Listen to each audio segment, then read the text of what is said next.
ಎಲ್ರಿಗೂ ನಮಸ್ಕಾರ. ನಾನು ಬಿಡದಿ ಹತ್ರ ಇರೋ ವರದರಾಜೇಶ್ವರ ಸ್ವಾಮಿ ದೇವಸ್ಥಾನಕ್ಕೆ ಬಂದಿದ್ದೀನಿ. ಇಲ್ಲಿ ದೇವಸ್ಥಾನದಲ್ಲಿ ತುಂಬಾ ದಕ್ಷಿಣ ಭಾರತದಲ್ಲೇ ವಿಶೇಷ. ಇಲ್ಲಿ ಕೆಂಪು ಶಿಲೆ ಶಿವಲಿಂಗ ನರ್ಮದಾ ನದಿ ತೀರದಲ್ಲಿ ಸಿಕ್ಕಿರೋದು. ತುಂಬಾ ವಿಶೇಷ ಸ್ಥಾನ ಇದೆ. ಇಲ್ಲಿ ಗುರುಸ್ಥಾನ, ಶಿವನ್ ಸ್ಥಾನ. ಖಂಡಿತ ಎಲ್ಲರೂ ಬನ್ನಿ ದೇವಸ್ಥಾನಕ್ಕೆ. ಇಲ್ಲಿ ದೇವಸ್ಥಾನದ ವಿಶೇಷ, ಇಲ್ಲಿ ಕೂಷ್ಮಾಂಡ ಆರತಿ ಮಾಡ್ತಾರೆ, ಬೂದ್ಗುಂಬಳಕಾಯಲ್ಲಿ ದೀಪ ಹಚ್ಚೋದು, ಮತ್ತೆ ಪ್ರತ್ಯಂಗಿರ ಹೋಮ ಆಗುತ್ತೆ ಪ್ರತಿ ಅಮಾವಾಸ್ಯೆ ಪೌರ್ಣಮಿಗೆ. ಸಂಕಲ್ಪ ಮಾಡ್ಕೊಂಡು ಮಾಡಿಸ್ಬೇಕು. ಗುರುಗಳನ್ನ ಭೇಟಿ ಮಾಡಿ, ನಾರಾಯಣ್ ರೆಡ್ಡಿ ಅವರು ಅಂತ ಗುರುಗಳನ್ನ ಭೇಟಿ ಮಾಡಿದ್ರೆ ನೀವು ಏನ್ ಸಂಕಲ್ಪ ಮಾಡ್ಕೊಂಡು ದೀಪ ಹಚ್ಬೇಕು, ಹೋಮ ಮಾಡಿಸ್ಬೇಕು ಅದನ್ನೆಲ್ಲ ಹೇಳ್ತಾರೆ. ಮತ್ತೆ ಸಂತಾನದ ಸಮಸ್ಯೆ ಇರೋರ್ಗೆ ಪರಿಹಾರ ಸಿಗುತ್ತೆ, ಆರೋಗ್ಯದ ಸಮಸ್ಯೆ ಇರೋರ್ಗೆ ಪರಿಹಾರ ಸಿಗುತ್ತೆ. ಖಂಡಿತ ಬಂದು ಗುರುಗಳನ್ನ ಭೇಟಿ ಮಾಡಿ. ಮತ್ತೆ ದೇವಸ್ಥಾನ ಇಲ್ಲಿ ಜೀರ್ಣೋದ್ಧಾರ ಆಗ್ತಾ ಇದೆ, ದೇವಸ್ಥಾನದ ಕೆಲಸ ಶುರುವಾಗಿದೆ.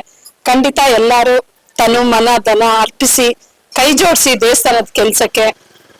ಮತ್ತೆ ಕಲಿಯುಗದಲ್ಲಿ ದೇವಸ್ಥಾನ ಜೀರ್ಣೋದ್ಧಾರ ಆಗ್ಬೇಕು, ಆ ಕೆಲ್ಸಕ್ಕೆ ಪ್ರತಿಯೊಬ್ರು ಕೈ ಜೋಡಿಸ್ಬೇಕು ಅಂತ ಹೇಳಿದ್ದಾರೆ ಕಾಲಜ್ಞಾನದಲ್ಲಿ. ಖಂಡಿತ ಇದನ್ನ ಮನಸ್ಸಲ್ಲಿ ಇಟ್ಕೊಂಡು ನೀವ್ ಇಷ್ಟೇ ಕೊಡ್ಬೇಕು ಅನ್ನೋದೇನಿಲ್ಲ, ಏನು ಸಹಾಯ ಆಗುತ್ತೆ ನಿಮ್ ಶಕ್ತಿ ಏನಿದೆ ಅದ್ರಲ್ಲಿ ಬಂದು ಕೈ ಜೋಡಿಸಿ ದೇವಸ್ಥಾನಕ್ಕೋಸ್ಕರ.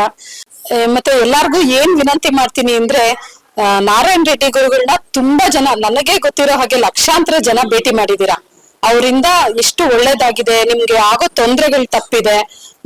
ಒಳ್ಳೇದಾಗಕ್ಕೆ ಕೆಟ್ಟ ದಾರಿಗೆ ಹೋಗೋರೆಲ್ಲ ಡೈವರ್ಟ್ ಆಗಿ ಒಳ್ಳೆ ದಾರಿಗೆ ಬಂದಿದ್ದೀರಾ, ಮತ್ತೆ ಉದ್ಧಾರ ಆಗಿದ್ದೀರಾ.